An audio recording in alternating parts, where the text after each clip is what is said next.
যার হজ করার মতো সামর্থ্য আছে সে অবশ্যই হজ করবে। কখন হজ করবে? যখনই তার সামর্থ্য হয়। কখন হজ করবে বলেন তো? নাকি বুড়া বয়সে? বুড়া বয়সে না, যুবক বয়সে হজ করতে হয়। কারণ হজের মধ্যে অনেক পরিশ্রম, অনেক শক্তির প্রয়োজন। হজ নামক ইবাদতটাতে অনেক শক্তির প্রয়োজন। আর বুড়া বয়সে যাইয়া পাথর ঢেলাইতে পারে? কথা বলে, ধাক্কায়া সামনে যাইতে পারে? যদিও ধাক্কা ধাক্কি জায়েজ নেই। এখানে একটা জিনিস বুঝায় যায়, অনেক মুসল্লি আছে, কেউ রাগ করবেন না, আসে পিছনে,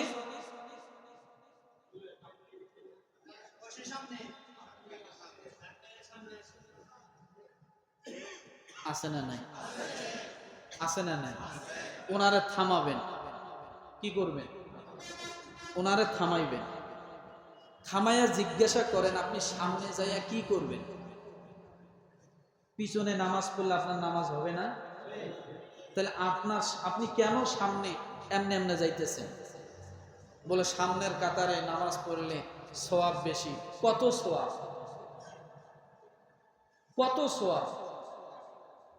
1000, 1 কোটি, 10 কোটি, 20 কোটি? বোঝার জন্য বলছি কথাটা, অন্যদিকে নেবেন না। কিন্তু আপনি যে একজন মুসলমানের ঘাড়ে পাড়া দিয়ে যাইতেছেন, তার গায়ে যে আপনার পা লাগতেছে, ওই মুসলমান যে কষ্ট পাচ্ছে, এরকম হাজারো লক্ষ সামনের কাতারের চেয়ে মুসলমানের কষ্টের ওজন বেশি। এখন কোনটা করবেন? কোনটা করবেন? সামনের কাতারে নামাজ পড়ার হাদিস জানেন, দেওয়াইয়া ধাক্কাইয়া ঘাড়ের উপর দিয়ে পাড়া দিয়া আরেকজনের বিরক্ত করে সামনে এসে, এটার যে কত যন্ত্রণা এটা আপনি জানেন না। আপনি ভুল ব্যাখ্যা আসছেন, পিছনে পিছনে থাকেন। এই কথাটা কেন বললাম? রাগ করে, যুবক হোক, তাগড়া হোক, বড় হোক, হজ করতে যায়, যাওয়ার পরে যাদের খাটো মানুষ, দুর্বল মানুষ, এদেরকে কোনো একে ধাক্কায়া সরাইয়া সামনে যাইতেছে, ওই হাদি সাহেবকে আমি বলি, হাদি সাহেব একটু দাঁড়ান, বলে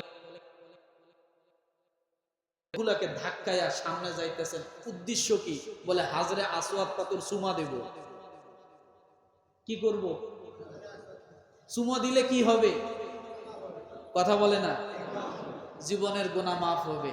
আপনি জীবনের গুনাহ মাফ করার জন্য হাজারো মুসলমানকে কষ্ট দিয়া, ধাক্কায়া, ফালায় দিয়া দিতে, ওই গুনাহ আপনার, ওই গুনাহ ডিলেট হবে না। কেন জানেন? ওই যে আপনি একজনকে ধাক্কাইছেন, ও হয়তো পড়ে গেছে, ব্যথা পাইছে, ও যে কষ্ট পাইছে, ও কষ্ট নিয়ে আছে, আর আপনি যাই হাজরে আসওয়াদ পাথর ধরে একেবারে চুমা দিতেছেন। কোনটার ওজন বেশি? কোনটার ওজন বেশি? ওই যে মুসলমানটারে ধাক্কা, আপনার কিনকিনে লাগিয়ে ধাক্কা খাইয়ে পড়ে গেছে, ও যে ব্যথা পাইছে, ওর ওজনটা বেশি। আপনার চুমার ওজন ওখানে থাকবে না, হালকা হয়ে যাবে, হালকা হয়ে যাবে। এই কথাটা কেন বললাম? যে অনেকেই মনে করে আমি চুমা দিতে পারছি, অনেক কিছু হয়েছে।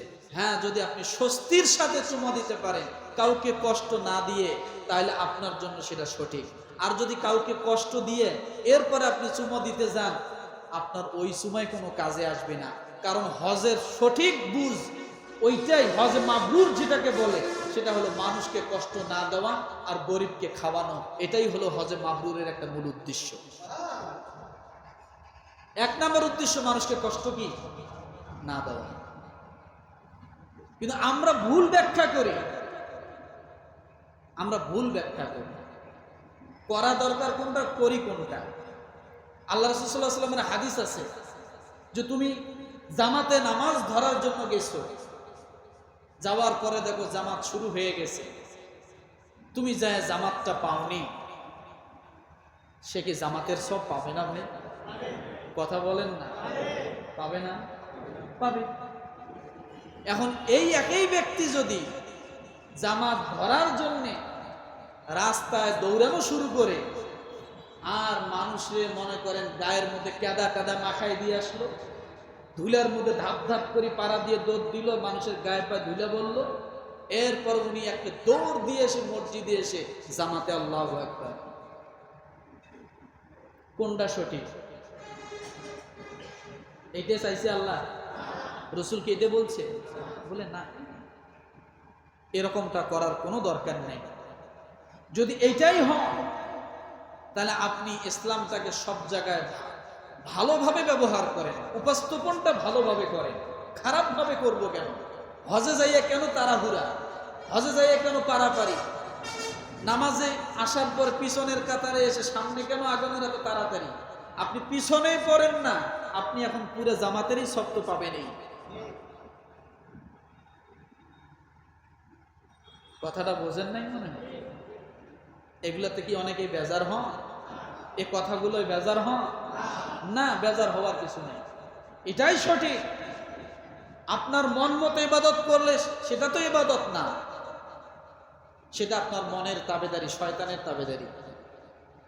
রসুলের সুন্নাহ মোতাবেক আপনি ইবাদত করেন, সেটাই তাবে সঠিক ইবাদত।